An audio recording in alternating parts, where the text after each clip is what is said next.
Oh, here you go. Come on, just get it started.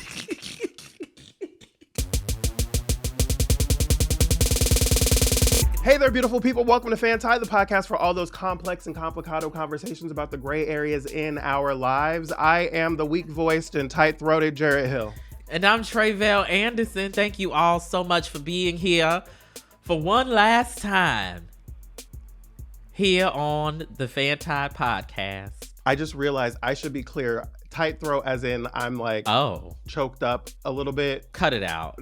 I realized what I said. I was like, oh, wait, now. Cut it out. You just ruined the moment. You just ruined the moment. Look at that. You just. I mean, this is exactly what this show is. Are you kidding me? Welcome to the final episode of FANTI. We have made it here to the last episode. I went back and listened to the beginning of the first episode of FANTI in the break between us recording shows here. And I was fascinated that our very first episode on Kevin Hart, our first conversation. Oh my God. Our Pass the Popcorn. Do you remember what it was? I absolutely do not. Because I did not go back and listen. It was February of 2020, and we opened up our first Pass the Popcorn is about the election and the 2020 election. Oh. There was there was a primary that had just happened in Iowa, and a white woman had voted for Pete Buttigieg, not knowing that he was gay. Oh, the reaction clip. Yes, and she was like, well, why didn't anybody say anything about that? And we have a conversation about, well, sis, that's the whole reason we're here. Right? Like, what are you talking about? And so it's interesting now, like wrapping up the show in December of 2023, going into another election year. But I had a Raven Baxter vision My God. of us a couple of months ago about what we could do on this last episode. Oh. I think the vision was 5 years in the future from now. I don't think it was this moment, but I was very curious about us being able to have a conversation about where we see ourselves 5 years in the future. And so I would love for us to look directly into camera, zoom in with a shocked face, right? And tell us, like, where do you see yourself 5 years from now, Tre'vell? Oh, I would say this is a final tough question, if you will, to bring back that. A final tough question, we'll call it that. Short-lived segment. Infrequent segment, yeah. Infrequent, yeah. Where do I see us 5 years from now? Where do you see you? Where do you see us? Yeah. I'll start collectively and then I'll go individually. I think that collectively we will have expanded historically Black phrases in at least two ways by then, and keeping it general because the world is our oyster. And I think individually, at least for me, I will continue to be a bad bitch, but I'll be more settled in my bad bitchery. You know what I mean? Like I feel like in so many ways my bad bitchery is, while it has always been something that has been, internal, it only really has become something that I've begun to settle into more recently in my 30 some odd years of life. And so I believe that when I am still 30 some odd years of life, in 5 years, that... First of all, fuck you. Okay, bitch.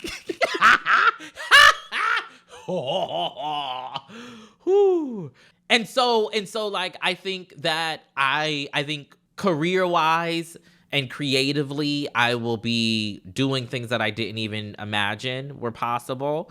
And then I think personally, I will still be happy with the work that I'm putting out in the world and who I am in this world.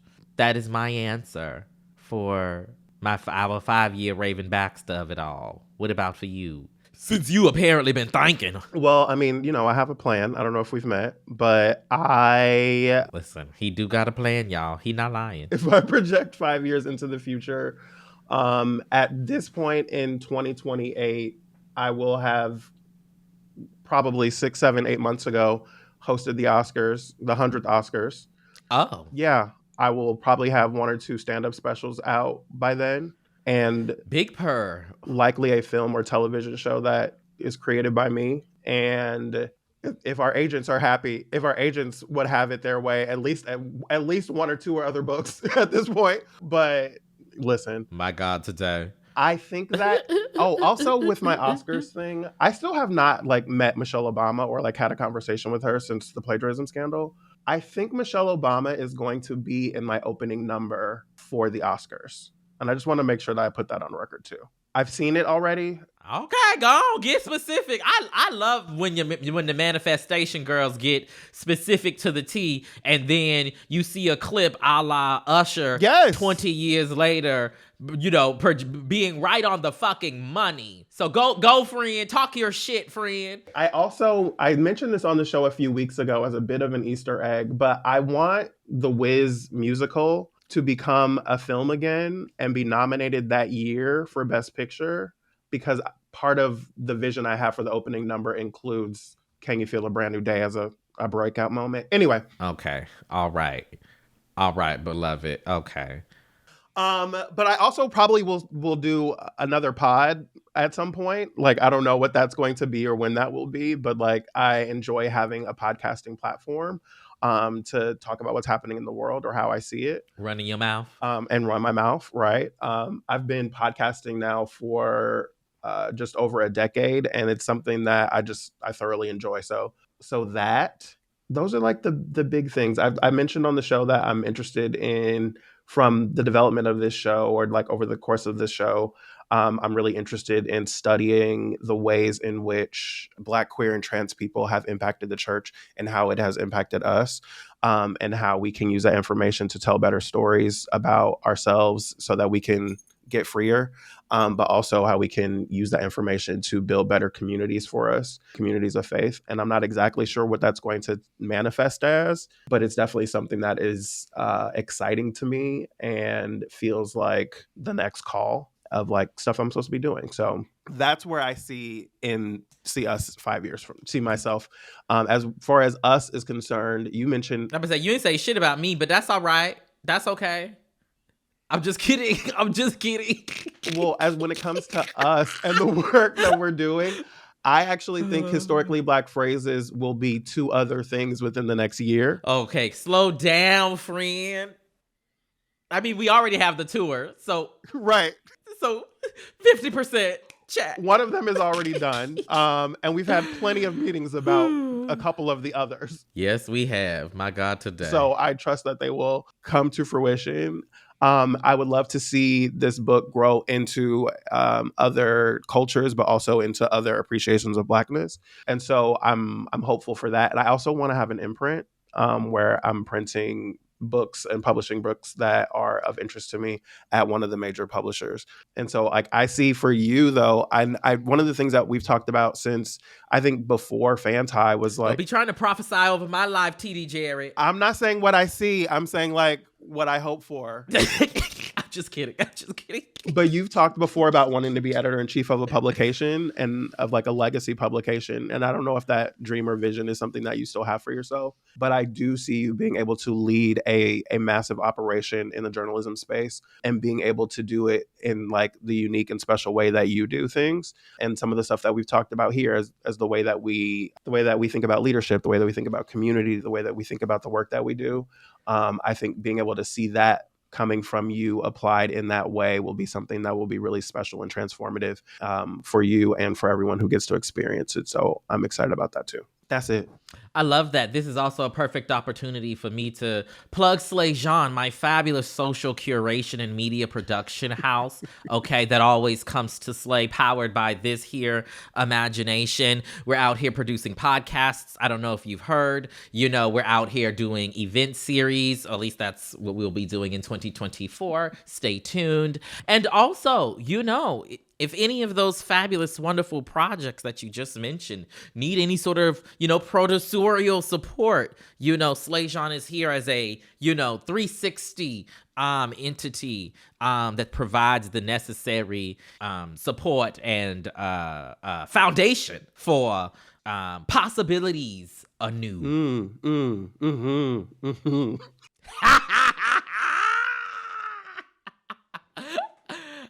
have that. I expect both of our companies to be doing a lot of interesting work and one of the things you said was that you don't expect. I think for you and I, without like breaking any like confidence here, like for you and I, even meetings that we've had in the last week have been interesting to me, like where it's like, oh, never would have thought about this, or this is not a question that I would have asked before, or something like that. Is your widow's peak really? There was something in my hair, beloved.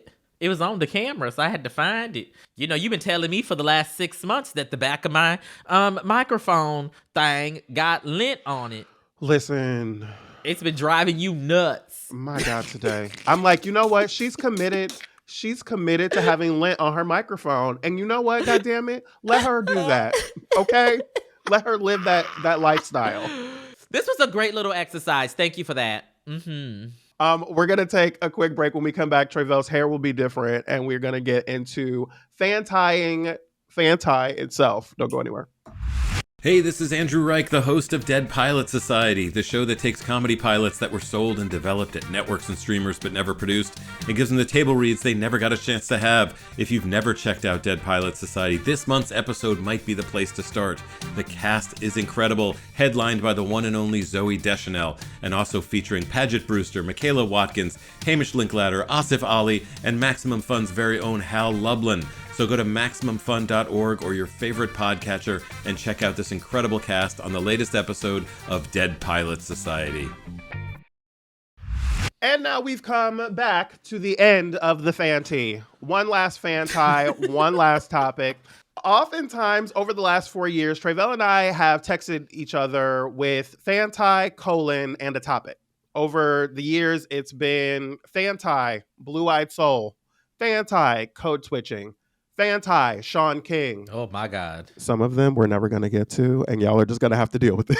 Right? Like, it is what it is. My God, today. Yeah. For the final episode, we thought it'd be great to turn the lens of the complex and complicado on the show itself. The text was FANTI, FANTI. We thought we'd end with a look at how we put this together, what this has meant to us over the years, and Tre'vell, you wanted to open with the question of, was this what you imagined when we pitched this show? And so I will offer that question to you first. Well, now, not you putting my question back to me. What a switcheroo.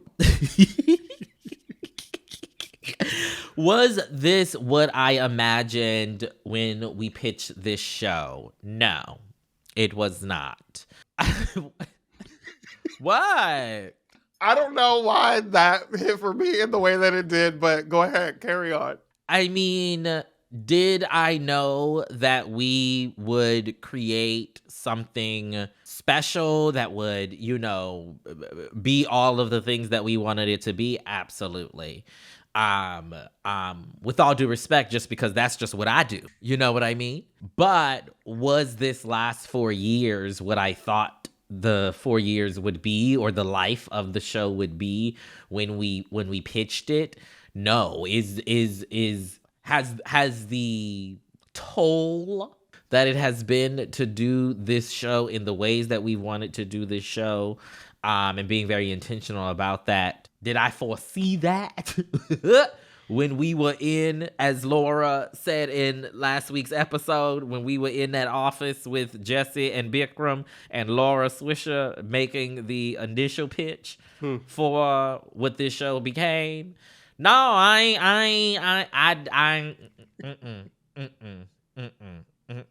And yet, at the same time, it has been so much more than I think I at least could have imagined. And yeah, what about you? What about for you? Was this what you imagined when we pitched the show? No. I always had a sense of what I wanted us to offer the audience. But I think that, as you know well, one of the wild cards that you can never really account for is what something does once it's released from you, as we've seen with the book in the last few weeks, but also like as we've seen with like a lot, various different kinds of things, right? We had a conversation with Lena about putting art out into the world, and like how people respond to it, you don't really have control over. We've talked about so many different things on this show about, the expectations that we have of something, or what we want something to be, and then what it becomes. And so I could not have anticipated, I was gonna say, I couldn't have anticipated like the Dr. Diettes and the Erics and the Lenas and the names and the names and the names that we've met over the years. I've said to you before, like, I don't always go back and listen to the show because like I was here, and and also like listening to the show also sometimes feels like work, because it's like, oh, now I have to analyze what we did, what we said, how we did it, what, etc. But also like I know that people are working hard to make it great, so like I do go back and listen, and like sometimes no, I'm not giving too much right now. You can unspiral if you want. I will witness. I'll bear witness. Oh, listen, okay. I'll listen to the show sometimes in the evening after it's come out, either, Thursday or Friday. And I don't know why, but like sometimes listening to the show in the evening makes it land for me in a different kind of way. Makes me appreciate like, oh, we're in the world saying this today. Or we have put together a group of people to have a conversation about this issue. And, oh, we offered that to the world this morning, right? Or we said something or gave an idea or talked about something in a way that has impact. I haven't been like emotional about this up until like we got into the studio here to do this, but like I've been really grateful. Same, actually. I've been thinking a lot about the impact of our specific voices. It's fine. It's fine. Take your time. I've been thinking a lot about our specific voices going out into the world, especially in a moment like this. And I always hear people talk about wanting to change the world or impact the world. And that always sounds like such a big thing to do. But it's not lost on me that we get letters from South Africa and New Zealand and Minnesota and Los Angeles and New York and everywhere else. And that I've been really appreciative lately of that impact in the ways that we get to help change the world a little bit, an hour a week with people. So, all right, go ahead and talk. You normally have something, you're normally trying to cut me off. So so go say something. Well, we were both already applauded in these last few episodes for our interviewing skills. And sometimes silence is a great interview skill. But, I think with the reflection that you just had about like the palpable ways, right, that we can see whatever sort of impact, right, that we have had, right, whether that is through the comment section or the emails or the voice memos, right? It's not often, I don't think it's often that one can set out to be angelic troublemakers and make good trouble and live long enough, continue existing long enough for us to sometimes like feel the impact of that work sometimes, I think of the ways that a lot of the work that we do, and to be clear, this is all work. It is all labor, even as it is something that can be very enriching and generative for us, right? It is also labor, but all of this work is with an intention behind it, right? Which is to have transformative conversations, right? To make people think differently, to like we've talked a lot on this show about the role of the artist and of the creative and putting things out in the world. And one of the things that you often have said is that just because somebody is creating something or putting it out into the world or are a celebrity or whatever, does not mean that they are, that they automatically have to shoulder the responsibility of visibility, of how people receive their work, of, all of that stuff. But for those of us who are, right, shouldering that responsibility, who are recognizing that we have these platforms that that can, in small but meaningful ways, affect some sort of change, right? I think is one of the best parts of doing this show, right? Like, we wanted to do our OG fan and anti, setup for this today. And that reflection immediately is exactly what I'm thinking of when I think of like the fans, right? The best part of this show is hearing from people who are citing whatever the hell we have said on this show in their dissertations, right? Or playing it as a resource in their classrooms, right? Knowing that I didn't hear voices like this, like ours, when I was in my classroom, right? How that one small thing, right, immediately changes the experience of those students, right, who are able to get something that we did not get. I think oftentimes when we think about like change, we think of these like big institutional, type of stuff. But like this is the work of storytelling. This is culture work, is what we do, which is why, I think we have elected to take the stuff that we do as serious as we do. I think that's one of the reasons why, ultimately we are ending the show is because culture work is hard, but it is also transformative. But it's hard, and it takes on new forms, new shapes, as well. So yeah, that's what your reflection brought up to me, is like, I think that's like the perfect, encapsulation of, a lot of the positives, right, that have come out of this journey, connecting with people, hearing in the last episode that somebody and their partner, their girlfriend, right, connected over conversations that we've had here. I love that. Yeah, I don't think to the initial question that we were asking of like, was this what you expected? I couldn't have expected that. I couldn't have known the ways that would show up, that we would show up in the world, and that the world would show up, in response to us. I think about the idea of changing the world, and again, it always feels like such a massive undertaking. But like, to use the example that you used of someone using it in class, using the show in class, and it might not have an impact for every student, but if there's one or two students in the room who are like, oh, wow, something about that resonated with me. I remember being a kid and watching television, and like, that was where I understood, oh, I'm gay, like that person.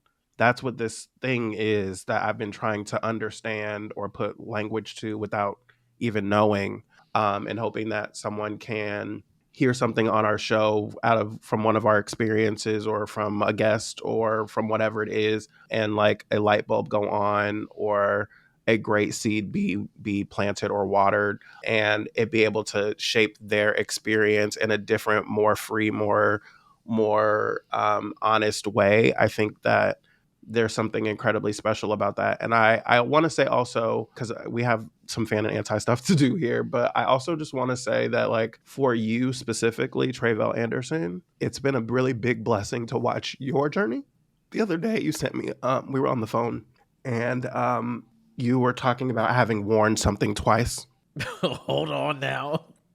Where is this going? You said, I know, right? You sent me the photo and you were like, let me see if you really love me. Do you know where else I wore this? And I was like, oh yeah, you wore this on your book. You wore this on your book tour. Screaming. And I was like, oh yes, it's this rainbow dress. Or it's like it's a two-piece, right? Anyhow, it has been such an incredible blessing to get to be a part of, but also get to witness your journey, right? And like seeing how you've evolved and grown to like either be present when it happens or like see it on Instagram or in the threads or whatever, but like to see the way that people have connected with your identity and the way that you show up in the world and seen themselves in it and been able to identify themselves in it.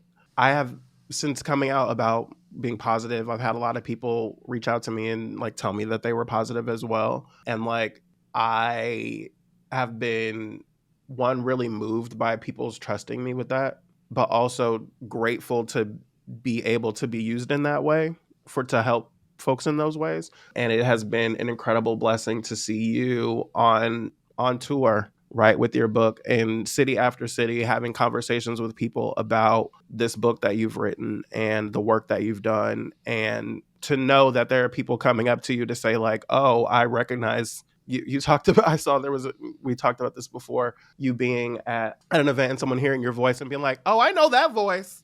Right. And like seeing you on other platforms now has been really fantastic. Like the idea of you being on What a Day every day, like I think about what it would have meant to me even a decade ago to see a queer or non-binary trans person, right? And like my brother called me the other day like, is Tre'vell like on another show? I've been listening to another podcast and like they've been promoting it, and I was like, oh, that's Jarrett's friend. My God. And like the fact that people know who you are and know that apostrophe and know that they them and know the book and know the things, it's been a real blessing to me to be a part of that journey, but also to witness it. And so yeah. Thank you, friend. You know, I think that folks often, or let me say it this way, I, present a particular image to the world, as we all do, particularly in regards to like doing the cultural work that you are talking about, while also just like being a human being and processing my own thoughts, feelings, and emotions about, the shit that is happening. Okay. The world. Y'all, we are living through a case study right now. Okay. I have said it before, and it is maddening for all of us. It should be, right, to live and exist through this world in the moment that we are currently doing it, and to also be covering it, to also be trying to cover it in a way that, to your point earlier, matters, that shifts something, even if for just that one person who needs to know that other things are possible. I feel like I present a very confident, very secure, very energy, and all of that is very true. And in addition to that, right, the community that we have been able to build, and that I've been able to build specifically, much of it goes back to this show in so many ways, right? And this was one of my like FANTI aspects, but like I feel like this show further affirmed me in my voice and in what I feel like is, just like, like when like when I'll say it this way. Like I'm about to go to church just real quick, okay? So when they talk about like your steps being ordered, right? And the great songwriter once said, favor ain't fair. Shout out to Kim Stratton. And I am living a life, and things are happening, and things have been happening that I could have never imagined. And to be able to be this potential possibility for folks is something that I don't take for granted. But it all, so much of it goes back to this show having to be able to stand on business, as the kids say today, but also be open to critique and being held accountable and growing, through community, through rigorous discussion, and whatnot. Yeah. we've kind of touched on what my fan would be as far as like one of my fans would be. I would say that one of the things that I've also from like a fan perspective that I've appreciated and enjoyed about this show was like getting to just try things out.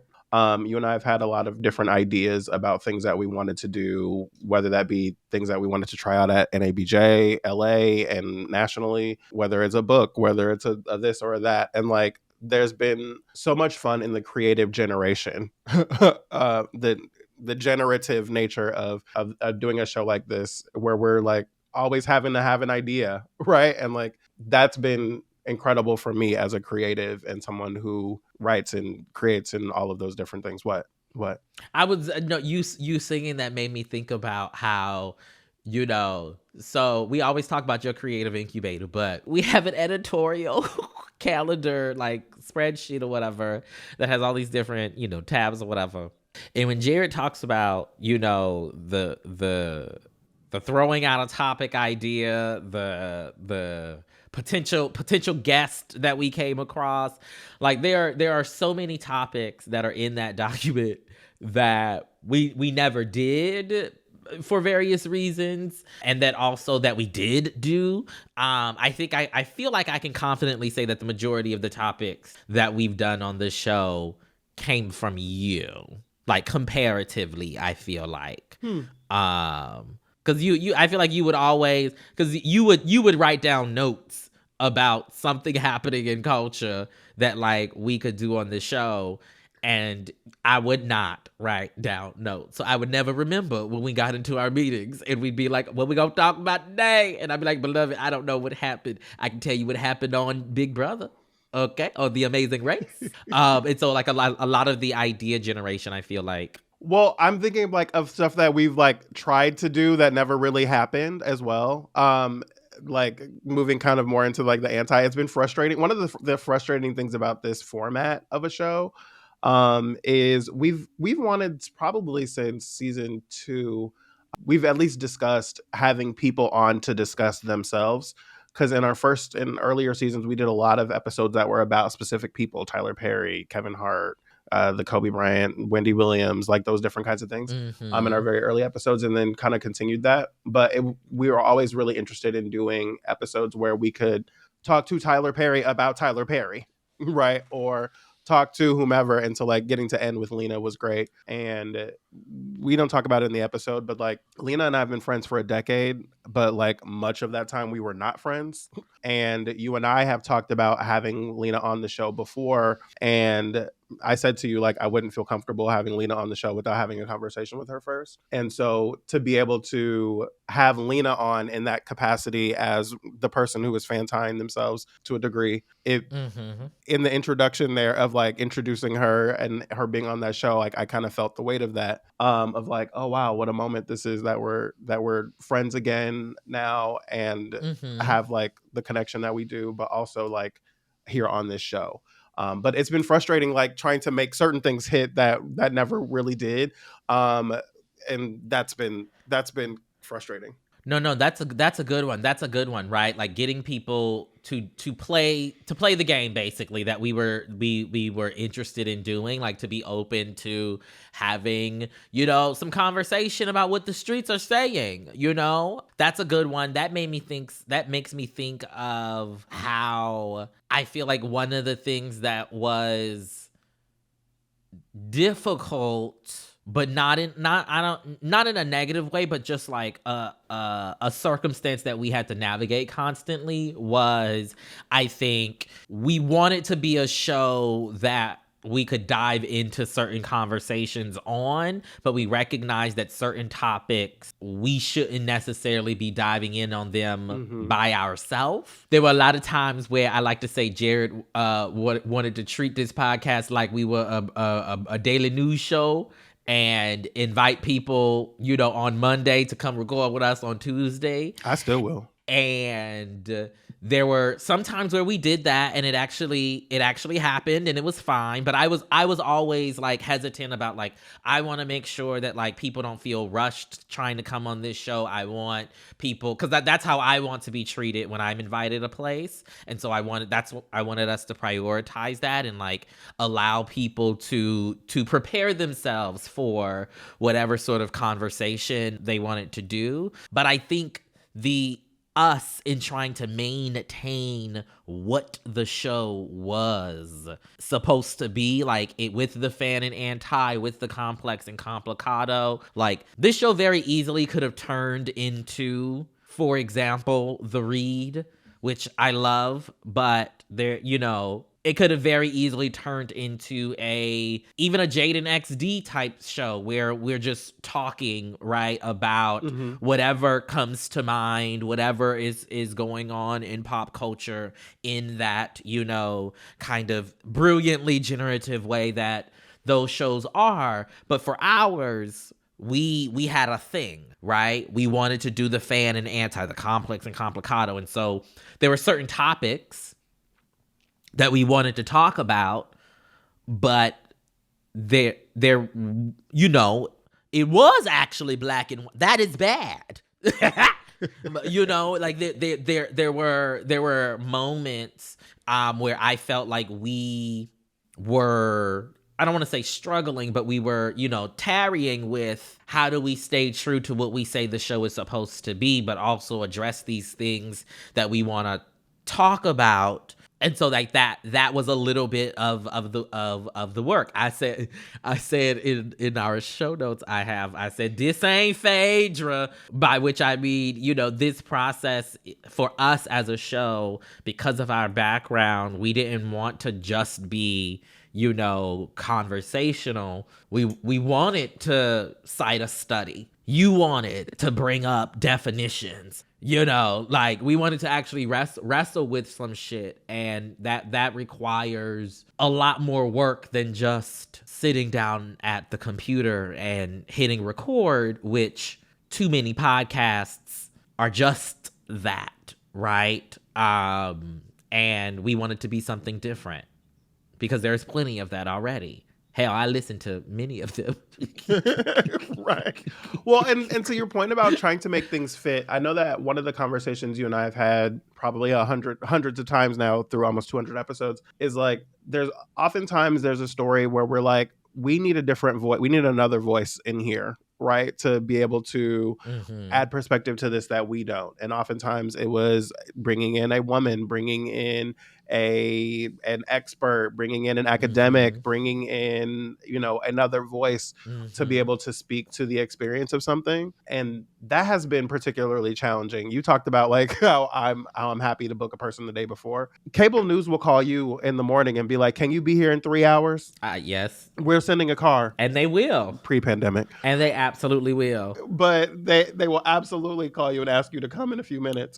And so like I get that. And I also know like if I'm pitching someone on a Monday for a Tuesday taping, Tre'vell's probably not going to be into that unless it's just something that we have to do, or a conversation that is really, really important to us. But like trying to make things fit into the shape of this show has been a particular challenge that has been frustrating to me sometimes too, because there are things that I want to talk about. And like you and I might not be the right person to have that conversation, or this show might not be the right place to have that conversation. And trying to make things fit has been, like I said, a particular challenge. I also think of, this was my first time working with a friend, and we were like working with a friend with a check associated. Obviously, we did the NABJ stuff, but that's volunteer. You know what I mean? It's a different setup. Also, I was the big boss. Oh, at NABJ? Yes. Yeah, you were. Lord God today. Like just because of the position, the nature of the position. And so, but like working with a friend where like we were 50-50 into this in relation, and then also in partnership with Max Fun, the network, and just like having to have a different type of conversation, be a different type of. This isn't. I should say this. My disclaimer. This isn't like an anti in terms of like a hateful thing, but something that was, a journey for me at least, was like, we have learned each other how to work with each other. But we went through some growing pains. What do you mean? To learn how to work with each other, specifically on this show, in ways that I think are different than how we worked together with NABJLA.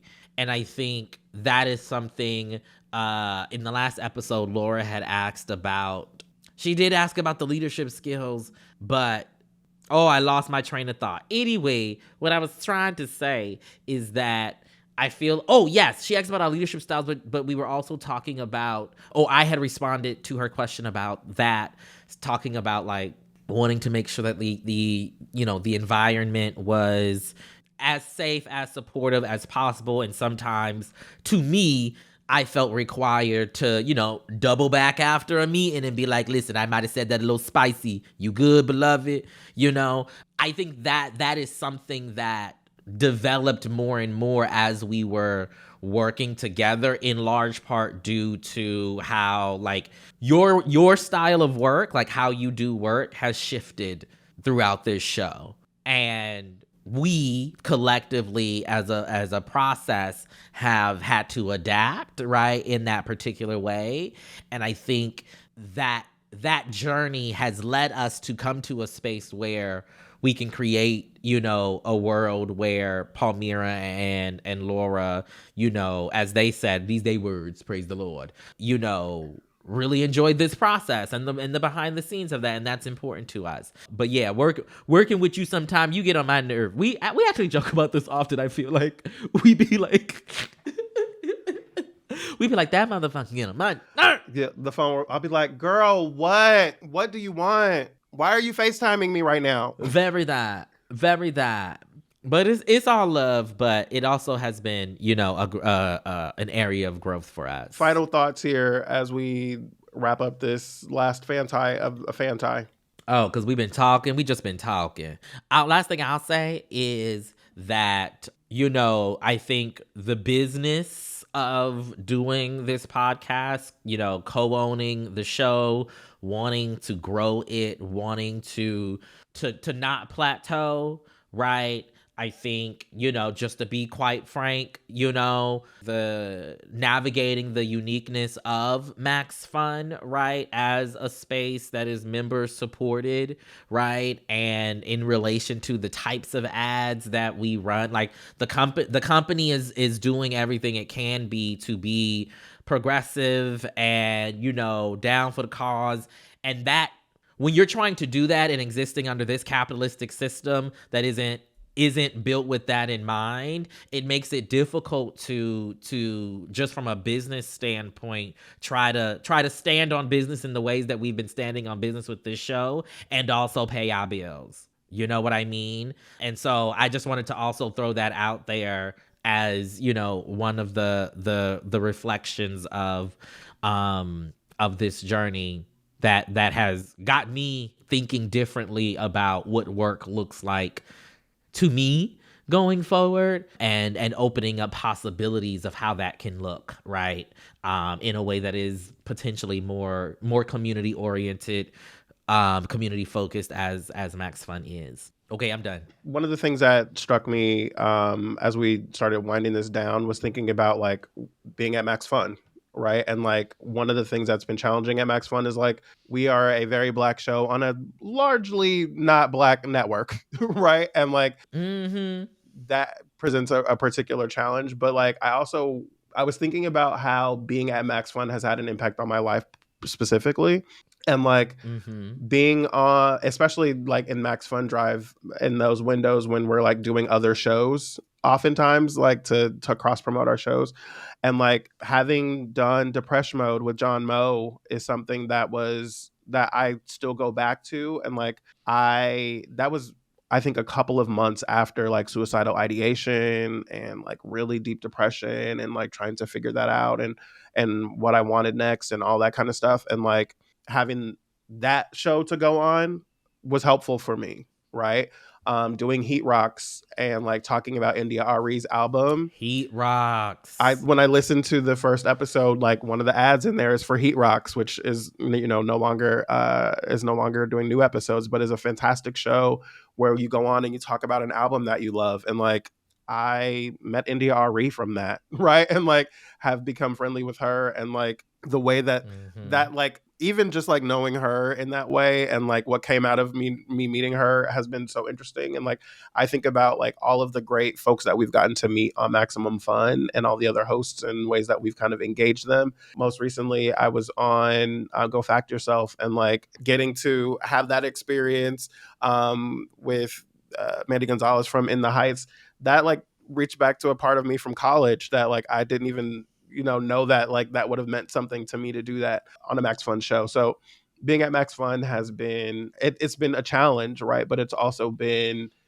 incredibly valuable for me, and something that I would not change for the world. And like all the people here at Max Fun are just fantastic people who are really excited to help. And like I've not had any interaction with someone at Max Fun where I was like, no, what the fuck was that? Or why are you talking to me crazy? Or like I've never had that experience at Maximum Fun, and I've just been really, really grateful for that. And like very true. It has made me want to like say to other people, like, if this model works for you, maybe Max Fun is somewhere you should try. And so I've been really, really grateful for that. Okay, we gotta go.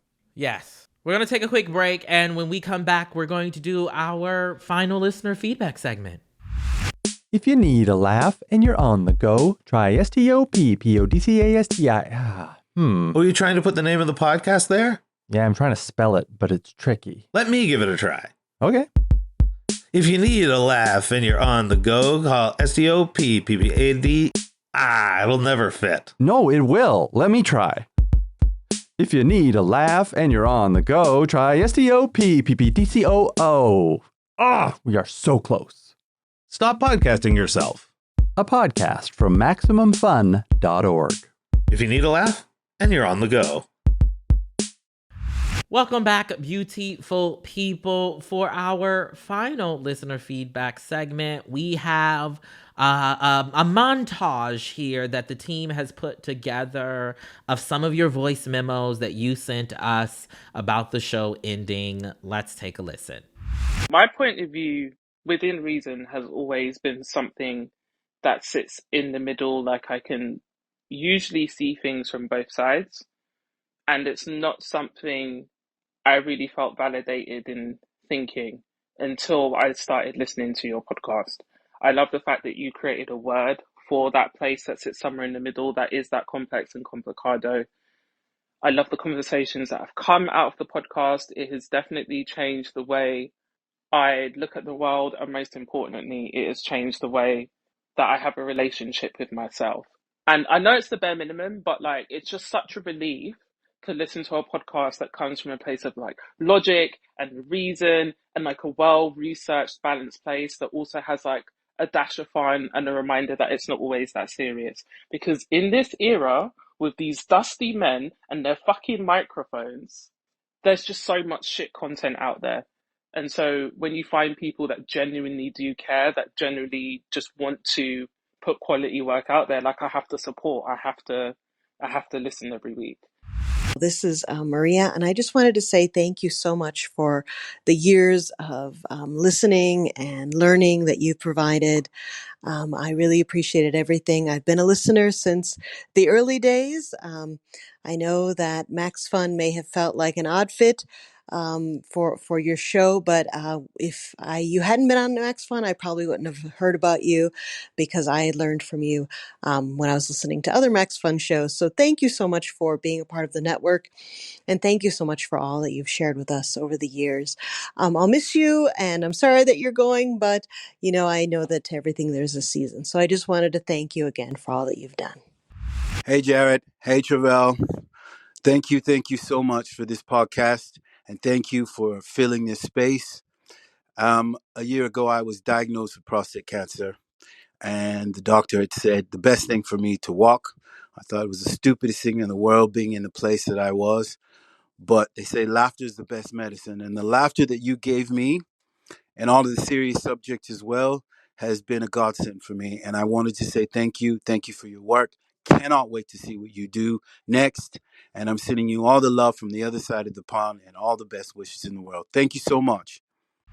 What's poppin', Jarrett and Tre'vell? This is Ray Love Jr. dialing in just to pay my respects to the show that was.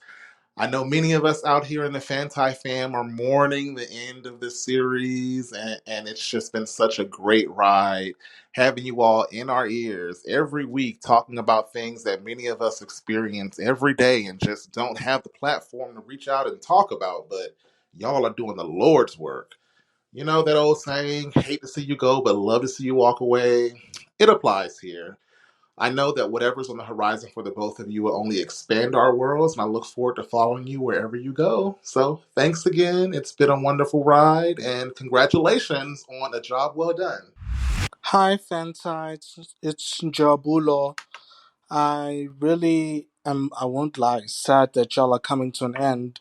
I've been wondering, why are y'all coming to an end? Have y'all felt the show reached its course? But anyway, out of my control. I really enjoyed the show. Y'all got me through when my mental health was at its lowest, depression. And with your laughs and your banter. Although with your laughs and banter, I wonder, how are Jared and Tre'vell friends? I'm just curious because y'all be doing a lot. I really loved the show with the critical conversations mixed with humor. Even when things were heavy, y'all mixed in humor. So yeah, I appreciate it. I'm also gonna miss Jared's dipsy voice, even though Tre'vell hated with a passion. But oh well, I said what I said. Thank you for all of that. We appreciate it. Thank you to all of the different voices that we got to hear. Something we were talking about earlier, we were talking about impact and like the ways that we show up in the world and how that has impact on other folks. And like two of the voices that we had here, Portia and Ray, are folks who were listeners who are now like part of teams that we have now, right? Like Portia's working with us on our live tour. Ray has been a part of NABJLA for a number of years now. And so it's just been, it makes me think about that as well. Like, oh wow, these voices are people that we've met in the course of the show or that have followed us for a number of years or what have you. Yeah, all of the voices that you all just heard were Portia, Maria, Sterling, Ray, and Njabulo.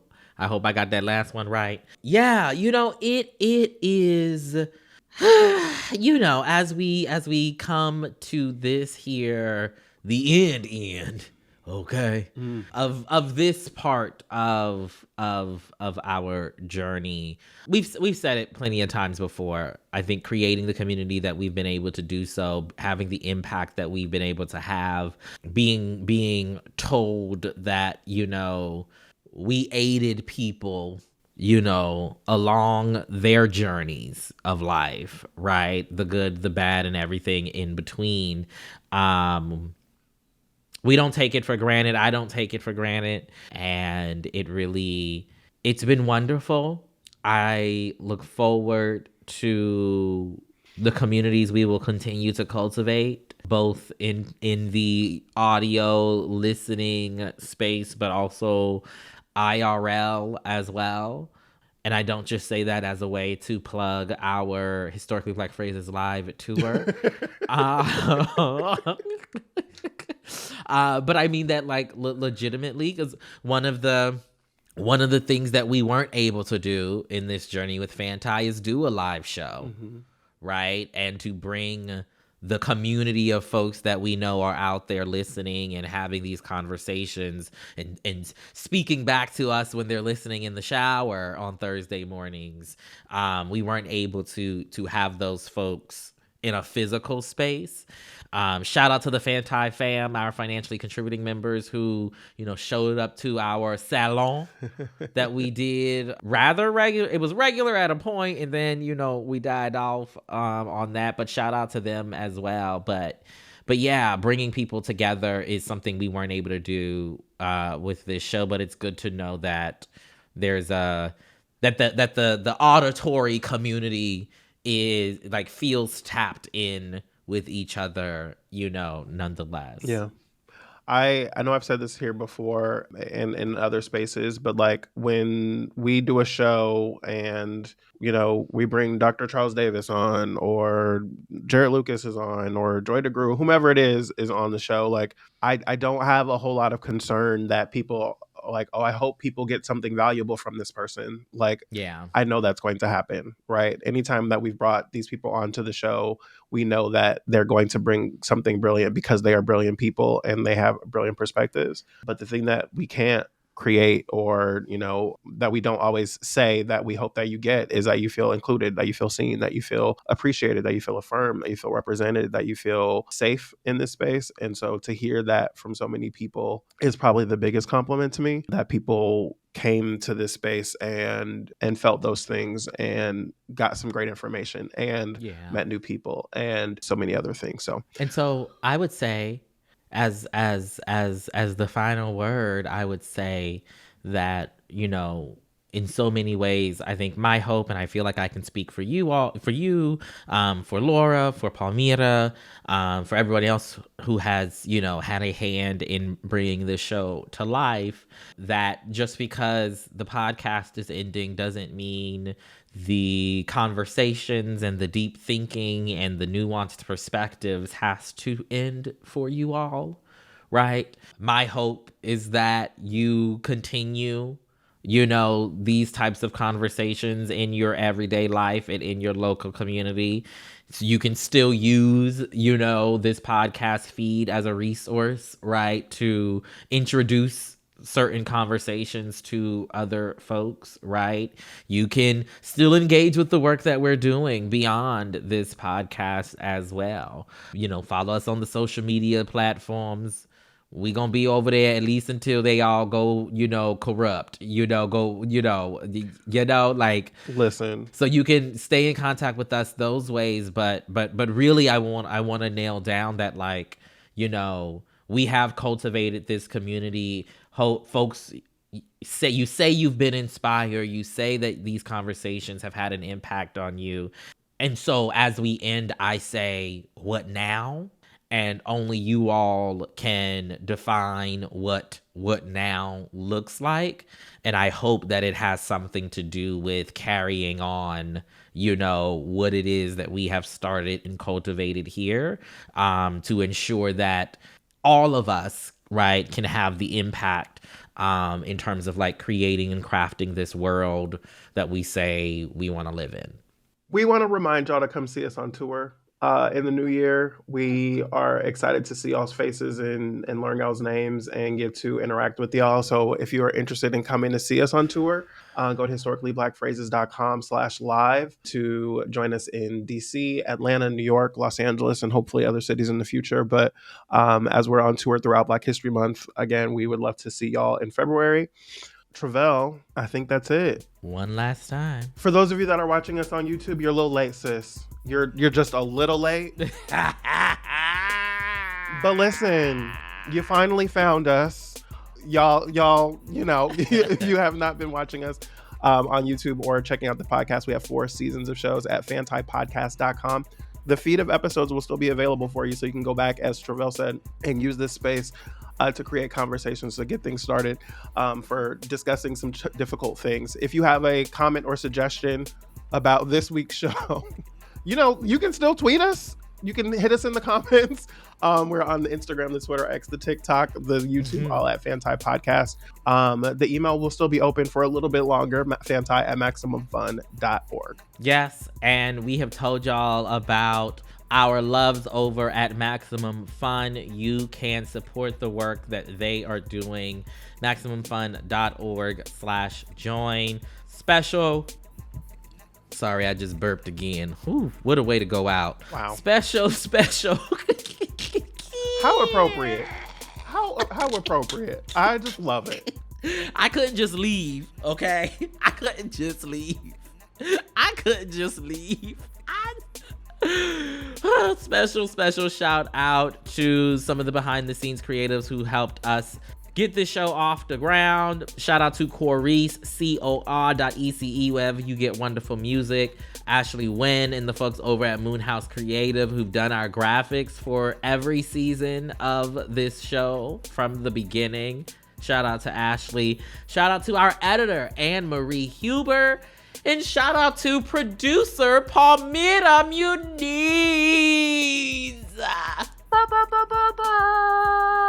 And our singer producer is Laura Swisher.